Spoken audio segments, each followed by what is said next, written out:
everyone, welcome to Milton Mariane channel. So in today's video, we are going to answer all the questions in our last video. Mariane just had her interview at the embassy, so congratulations, because she passed. So yeah, a lot of people had a lot of questions. You can check in the description to see that video first, to see our experience in the embassy and what questions they did, interview, and so after you see that, here's what the questions people have asked. So, you ready? Are you ready to answer questions? Okay, so the first question is for me and it's Tagalog. And her question is Tagalog. Okay, so hello, Sis Rain Kanya.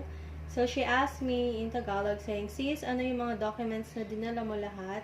Tama ba, dinig ko, hinanap nila ang RTR mo and bank account? Once lang ako nag-work, 2 years lang and 5 years ago na may business ako, maliit lang. So, if you're a beneficiary, you don't need to bring your bank account. You don't need to show them your salary, how much your salary. My next question is what documents I bring in the U.S. Embassy. The document I bring in the U.S. Embassy for the petitioner, I bring the petitioner passport bio page and stamp. So you just need a scanned photo of your fiancé, passport bio page, and the stamp. The next is the birth certificate. So you need to bring your fiancé birth certificate. Okay, and the next is the new intent to marry. So it's the letter, and it should be addressed in the USEM. Next is I also bring the I-129 pocket. I printed it again, a copy of it. And the next I bring is the NOAA 1 and NOAA 2. And the next is the NVC letter and the affidavit of support or I-134. And the next is the petitioner tax return for I bring two years because we don't have 3 years, right? So I bring 2 years only. And then next is the usually ask for being. Yeah. But so you only brought 2. Yeah, I brought 2. And then next is the W2. Also says bring 3 years, so I only have 2 years, so I bring 2 only. And then next is the pay stub for the last 3 months, but I printed 1 year of pay stubs, and we will explain later why. And then next is the certificate of employment. And also I bring other assets of my petitioner because, we didn't meet the poverty guidelines in our tax return. And then for beneficiary, what I bring is my passport bio page and also the stamp. If you have stamp, print that also. I scanned my passport bio page and also I scanned my old passport bio page just in case they will look for my old and new passport. So yeah, because they want to know if you've been out of the country. Yeah, like they will ask, oh, have you been in other country? So if they ask that, I can show them the proof that, yeah. I bring my DS-160, and then I bring my interview appointment confirmation. Next for the DS-160, you just brought the confirmation page. You didn't print out the whole thing. Yes, just bring the confirmation page, just a 1 page. And then next is MRB receipt. It's the one you pay in the bank, the $265. The SLEC medical exam result, it's in the brown envelope. Don't bring the CD or anything, just the brown envelope. And the next, I also bring the new intent to marry, again, address in USEM. And then I also bring 4 pieces of 2x2 US Visa passport ID photo or 2x2 picture. And then next, I have my PSA birth certificate, my NBI, and I also have ball pen. And then bring your valid passport. I also bring the proof of relationship. It has the picture of first, second, third meeting. Our histories together. Yeah. We're also having receipts. Yeah. So this is our proof of relationship. It has our first, second, third meeting, and also the online ongoing relationship. And also in here, our chat logs and video calls, and also the receipt of the hotel reservation, and what is that, Mahal? Boarding pass. Yes. Just bring everything, because you don't know what they will ask, because our case is different to your case. Nag-walk-in ka lang po ba sa medical mo even without online appointment? So she's asking me if I just walk in medical. So you need to do online appointment to schedule your medical. Which comes first? Expedite application or nag-medical ka po muna? Expedite application, because we need to make sure that we will have our interview before I do medical, because there's a lot of people do medical and then they cannot schedule their interview, and then their medical just got expired. So we waited for us to be expedited first. Hi, can I ask, did the embassy emailed you to schedule your interview, or you emailed them? So I emailed them and told them my specific circumstance as to why I need to be expedited. And I actually emailed them. I checked, I think, 4 different times, over every few weeks. And the first few weeks, I just kept on getting a standard reply, like automatic reply, like we cannot expedite. And then finally, after I don't know how long, they finally replied to me saying, you have an expedited interview on this date. Well, what will happen if your medical is expired? Do we need to do it again? If your medical is expired, yeah, you need to do it. Wait first to have your interview scheduled before doing the medical, to make sure that your medical will not get expired, because you will need to redo it. And that costs 17,000. Wow, that's a lot. How did you request for an expedite interview? Did you call, email? What did you do to expedite? We did both. We emailed, like I said, multiple times.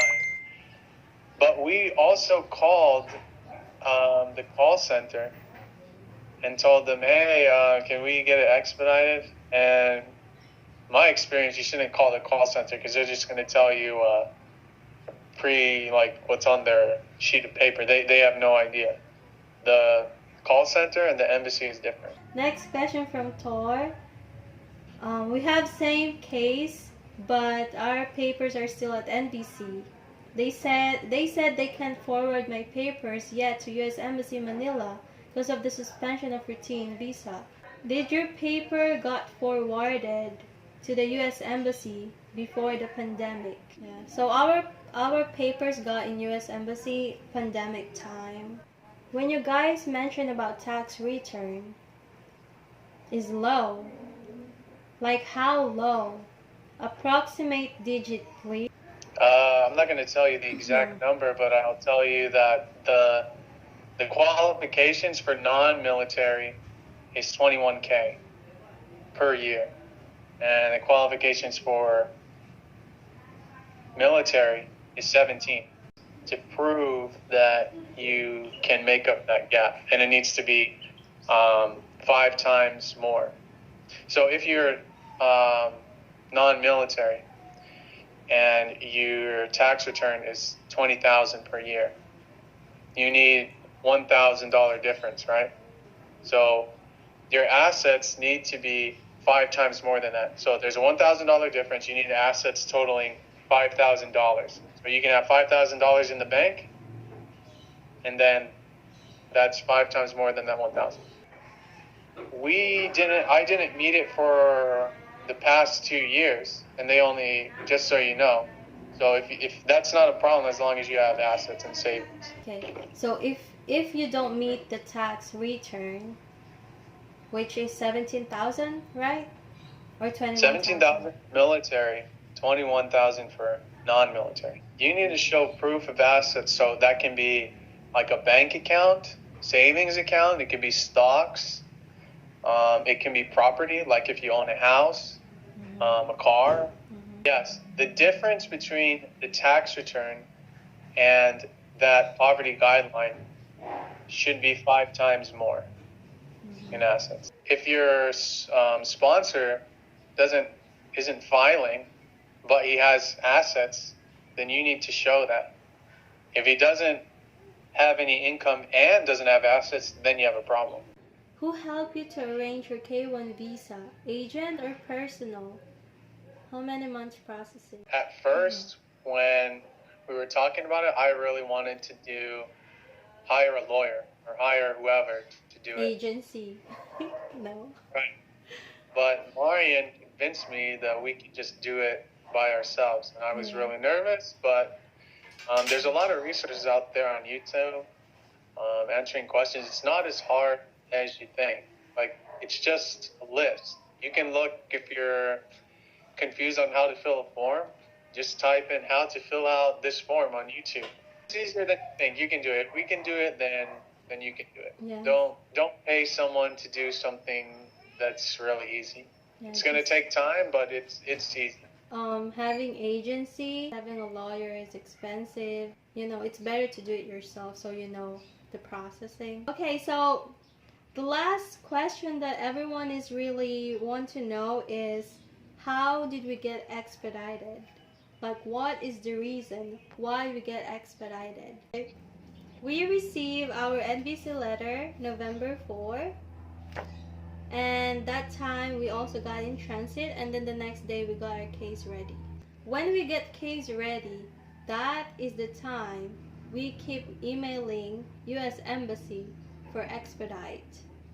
So we been contacting them November 4, and then we got our interview scheduled January 2021. We got our approval December. So it's like 1 month we're waiting for approval if we will get expedite.